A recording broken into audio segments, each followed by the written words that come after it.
The sun glittered across Lake Harmon like scattered diamonds, catching Riley Kincaid's eye as she stood on the private deck of her lakeside mansion. She absently swirled the champagne in her glass, barely tasting the expensive vintage as she watched a small aluminum boat drift into view.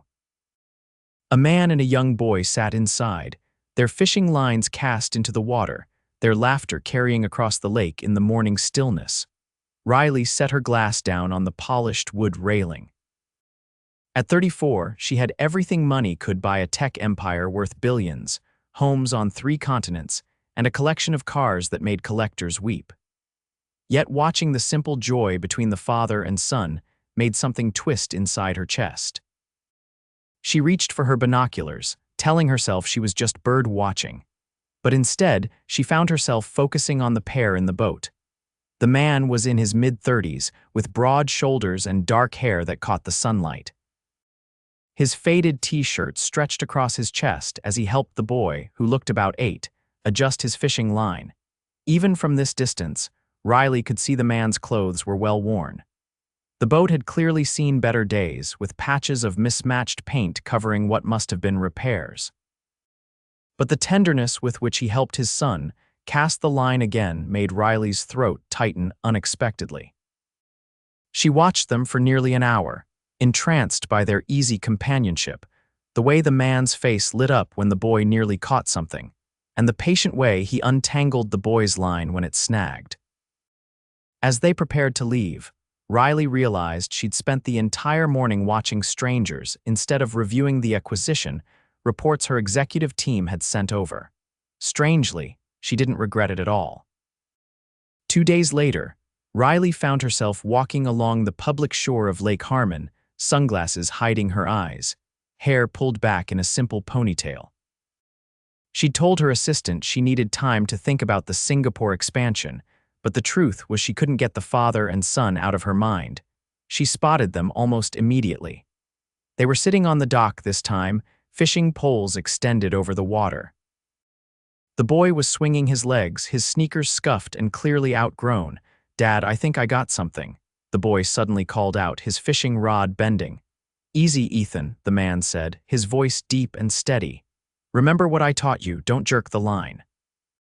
Riley found herself holding her breath as the boy struggled with his pole. The man helped him, their hands working together, and when they finally pulled up a modest-sized base, the boy's cheer of victory made Riley smile. "We did it, Dad," the boy exclaimed. "You did it," the man corrected, ruffling the boy's hair. "I just helped a little." They took a picture with an old smartphone before releasing the fish back into the lake. The man glanced up then, looking in Riley's direction. She quickly turned away, pretending to be interested in a nearby information sign about local wildlife. When she dared to look back, the man was helping his son bait his hook again. Something about his profile, strong and determined yet gentle with his son, made Riley's heart beat a little faster. She was being ridiculous, she told herself. She was Riley Kincaid, tech mogul and business shark. She didn't get flustered over random single dads. But even as she walked back to her car, she found herself wondering about him. The next weekend, Riley found herself back at the lake. She'd told herself she was just taking a much-needed break, but when she parked her Bentley at the far end of the lot and walked toward the public shore, she knew she was hoping to see them again. This time, she found them at the small bait shop and snack bar. The boy was pointing excitedly at the ice cream menu while the man counted out coins from his wallet. "Just 1 scoop, Ethan," he was saying. "We need to save for new shoes for school." Riley's heart clenched. Without thinking, she walked up to the counter. "I'd like to buy everyone ice cream," she said, pulling out her wallet. "It's such a beautiful day." The man looked up, startled.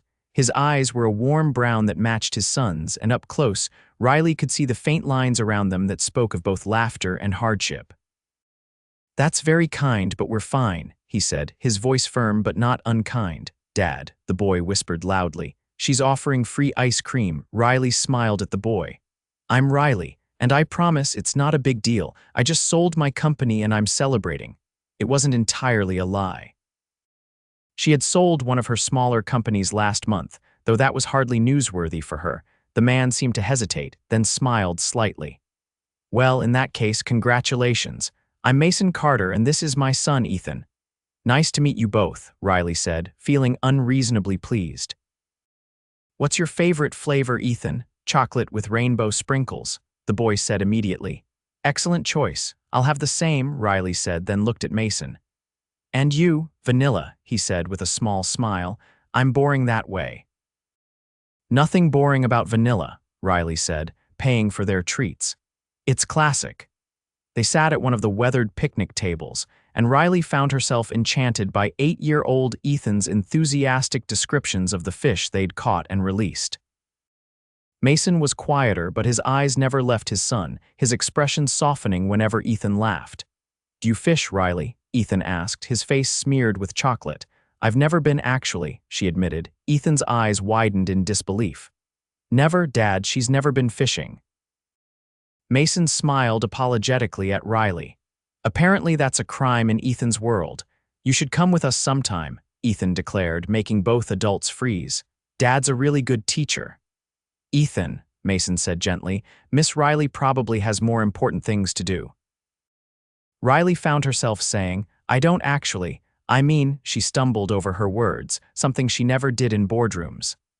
I'd love to learn if you're willing to teach. Mason studied her, and Riley had the unsettling feeling that he was seeing past her casual clothes to the billion-dollar businesswoman beneath. But instead of the intimidation she usually saw when people realized who she was, she saw only thoughtful consideration. We're coming back tomorrow morning, he finally said. 6 a.m. If you're serious, we'll be at Dock 7. I'll be there, Riley said, surprising herself with how much she meant it. When Riley arrived at Dock 7 the next morning at 5:45 a.m., dressed in jeans and a light sweater, she half expected them not to show. But at exactly 6, Mason and Ethan appeared, carrying fishing poles and a small cooler. You came, Ethan said, beaming at her. I promised, didn't I? Riley said, feeling inexplicably nervous. Mason nodded to her. Hope you don't mind an early start. Not at all, Riley said, though she usually didn't see this side of 6 a.m. unless she was catching a flight to Tokyo. The morning was magical. Mason patiently taught her how to bait a hook, which she managed without squeamishness that surprised even herself. Cast a line, and wait with the kind of patience she rarely exhibited in her business dealings. Fishing teaches you that some things can't be rushed, Mason told her as they sat side by side, Ethan on his other side. No matter how much you want that fish to bite, you can't make it happen faster. That's a hard lesson for me, Riley admitted. I'm used to making things happen on my schedule. Mason glanced at her. What exactly do you do, Riley? She hesitated. This moment of normalcy, of being treated like any other person learning to fish on a summer morning, was precious to her. I'm in tech, she said vaguely. Software development. Mason nodded and, to her relief, didn't press. Instead, he helped her adjust her grip on the rod, his hands briefly covering hers. The contact sent a warmth through her that had nothing to do with the morning sun. When she finally caught a small sunfish, Ethan cheered so loudly that several nearby birds took flight. Mason showed her how to remove the hook carefully, his hands sure and gentle. We always release them, Ethan told her seriously. Dad says we only take what we need, and we don't need any today. Your dad is a wise man, Riley said, watching the fish swim away. Mason's cheeks colored slightly, and he turned to help Ethan with his line. The morning stretched into afternoon, and when it was time to leave, Riley found herself reluctant to go. She helped them pack up their gear, noting how carefully Mason stored each item. Can Riley come again, Dad? Ethan asked as they walked back to the parking lot. Mason looked at her, something unreadable in his expression. If she wants to. I'd love to, Riley said, and meant it. Over the next few weeks, Riley found herself rearranging board meetings and conference calls to make time for fishing with Mason and Ethan. She learned that Mason worked as a construction foreman, taking on extra shifts whenever possible to provide for Ethan. His wife had left them when Ethan was 3, unable to handle the responsibilities of motherhood.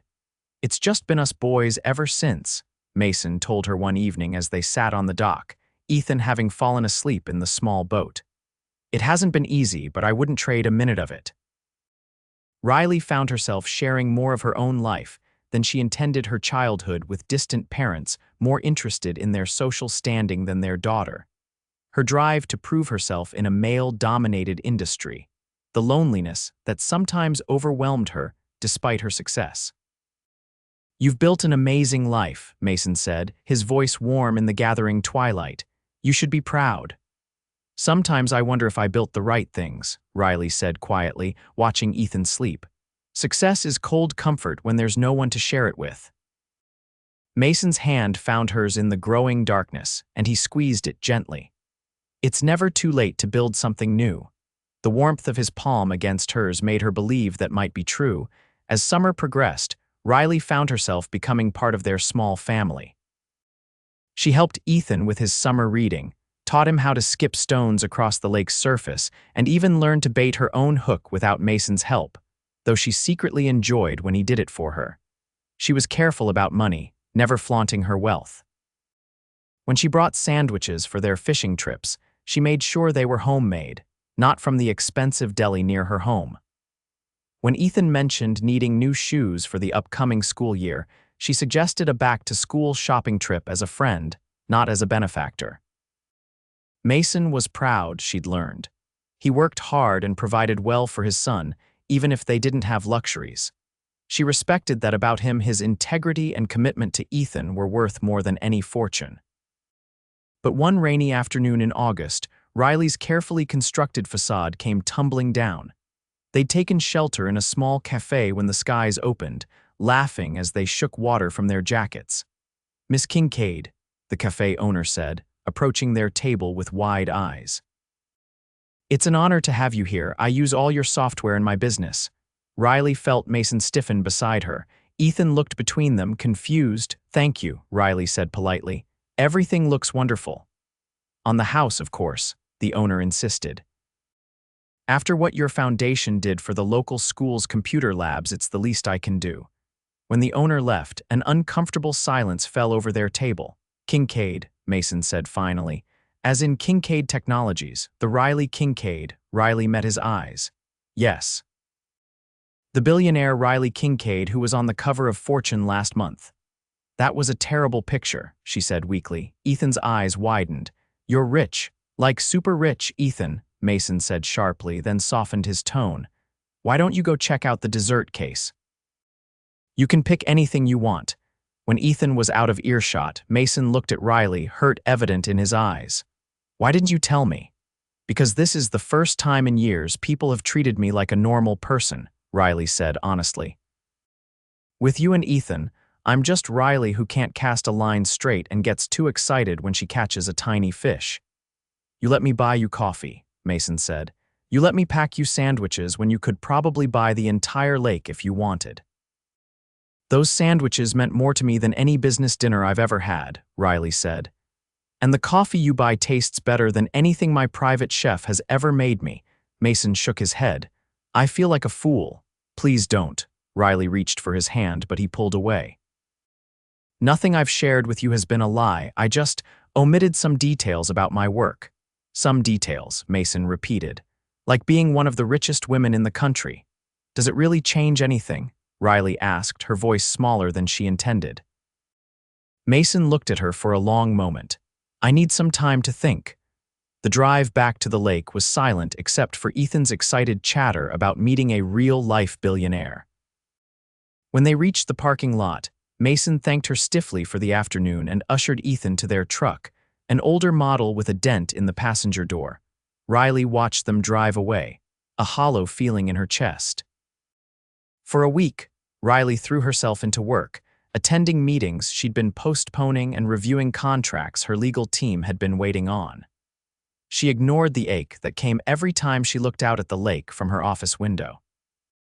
On the 8th day, her assistant interrupted her video conference. "Miss Kincaid, there's an Ethan Carter here to see you. He says it's urgent." Riley ended the call immediately. "Send him in." Ethan burst through the door, his backpack clutched to his chest, face flushed from running. "Ethan. What are you doing here? Where's your dad?" Riley asked, alarmed. "He doesn't know I'm here," Ethan admitted. "I took the bus. I saved up my allowance. You took the bus alone." Riley felt her heart rate spike. Ethan, your dad must be worried sick. He's at work. School doesn't start till next week, so I'm supposed to be at Mrs. Delaney's house, but I told her I forgot something at home. Ethan looked down. I know it was wrong to lie, but I had to see you. Riley was already reaching for her phone. We need to call your dad right away. Wait, Ethan said. Please just listen first. Dad's really sad without you. He pretends he's not, but I can tell. He keeps looking at the fishing spot where we met you, and he doesn't laugh like he used to. Riley's heart clenched. Ethan, are you sad too? Ethan asked bluntly. Yes, Riley admitted. Very sad. Then why can't you just come back? Who cares if you're rich? Dad says what matters is who people are inside, not what they have. Your dad is a very wise man, Riley said softly. So you'll come back? Ethan asked hopefully. First, we need to call your dad and let him know you're safe. Then we'll talk about everything else, okay? Mason arrived at Riley's office in record time, his face pale with worry. When he saw Ethan safe in one of Riley's conference rooms, eating a sandwich her assistant had provided, the relief on his face was palpable. Ethan James Carter, he said, his voice shaking, you are in so much trouble. Ethan looked up, his expression contrite. I'm sorry, Dad, I just wanted to fix things. Mason knelt in front of his son. You can't disappear like that, ever, do you understand? You scared me half to death. I left a note at Mrs. Delaney's, Ethan offered, which she didn't find for an hour, Mason said. An hour where I had no idea where my son was. I'm really sorry, Dad. Mason pulled him into a tight hug. We'll talk more about this at home. Riley stood awkwardly at the edge of the room, uncertain of her place in this family moment. When Mason finally looked up at her, his expression was unreadable. Thank you for calling me right away, he said formally, and for keeping him safe. Of course, Riley said. Mason, we should go, he interrupted, standing and taking Ethan's hand. Dad, wait, Ethan protested. We need to fix things with Riley, Mason sighed, looking at his son. Ethan, it's complicated. Adult relationships. Are you mad because Riley has money? Ethan asked directly. Because that's silly. You always tell me it's what's inside that counts. Mason looked uncomfortable. It's more complicated than that, buddy. No, it's not, Ethan insisted. Either you like Riley or you don't. And I know you do because you smile at her the way you smile at pictures of Mom from before she left. A heavy silence fell over the room. Riley took a deep breath. Mason, I understand if my not telling you everything has broken your trust, but everything else was real. Every laugh, every conversation, every moment by the lake, that was the real me. Mason looked at her, conflict clear in his eyes. I felt like such a fool. Taking you fishing, making you sandwiches with cheap lunch meat, when all along you could have bought the whole lake if you wanted. But I didn't want the lake, Riley said softly. I just wanted those mornings with you and Ethan. They were the most real moments I've had in years. Something shifted in Mason's expression. I need to get Ethan home, Riley nodded, trying to hide her disappointment. I understand. But Mason added, maybe we could talk later, just us. Hope flickered in Riley's chest. I'd like that. When Mason returned that evening, Riley was waiting on her deck, the lights of her mansion dimmed behind her. She'd changed from her business attire into jeans and a simple blouse clothes that felt more like the Riley who went fishing than the CEO who ran board meetings. Ethan's with my neighbor, Mason said as he approached. He's grounded for a month, but otherwise okay. I'm so sorry he put you through that, Riley said. If I'd known he was planning to come here, it's not your fault, Mason interrupted. Ethan's always been impulsive when he cares about something. He hesitated. Or someone. The night air felt charged between them. He cares about you, Mason continued. And to be honest, that scared me almost as much as him disappearing today. Why? Riley asked softly. Because I care about you too, Mason admitted. More than I should, given who you are and who I am. And who do you think I am? Riley asked. Riley Kincaid, tech genius, billionaire, philanthropist, woman who could have anyone she wanted. Riley stepped closer to him. And who are you? Mason Carter, construction foreman, single dad, guy who can barely afford new school shoes without picking up extra shifts. That's not who you are, Riley said firmly. You're Mason Carter, the most dedicated father I've ever seen. The man who taught me that patience is more valuable than speed. The person who made me feel like I belonged somewhere for the first time in my life. Mason's expression softened. Riley. I don't care about the money, she continued. I care that when Ethan catches a fish, you make him feel like he's conquered the world. I care that you treat every living thing with respect. I care that you really see me not just what I've built or what I own. Mason took a step toward her. I was hurt that you didn't tell me the truth. I know, and I'm sorry, I should have trusted you, but I was afraid once you knew, everything would change. Some things have to change, Mason said honestly. I can't pretend your life isn't different from mine. Different doesn't have to mean incompatible, Riley argued. Mason reached out, his hand gently touching her cheek. No, it doesn't. When he kissed her, Riley felt as if all the pieces of her life were finally falling into place. His lips were gentle but sure against hers, his arms strong as they pulled her closer. I've wanted to do that since you caught that first sunfish, Mason murmured against her lips. Riley smiled. Even though I screamed and almost dropped it. Especially because of that, he said, smiling back. The months that followed were a careful dance of blending their worlds. Riley learned to scale back her instinct to solve problems with money, understanding that Mason's pride was part of what made him the man she was falling for. Instead, she found other ways to help, volunteering at Ethan's school, teaching him about computers, and using her connections to help Mason's construction company secure better contracts. Mason, in turn, gradually became comfortable in Riley's world. He attended a few business functions with her, charming her colleagues with his straightforward manner and genuine interest in their work.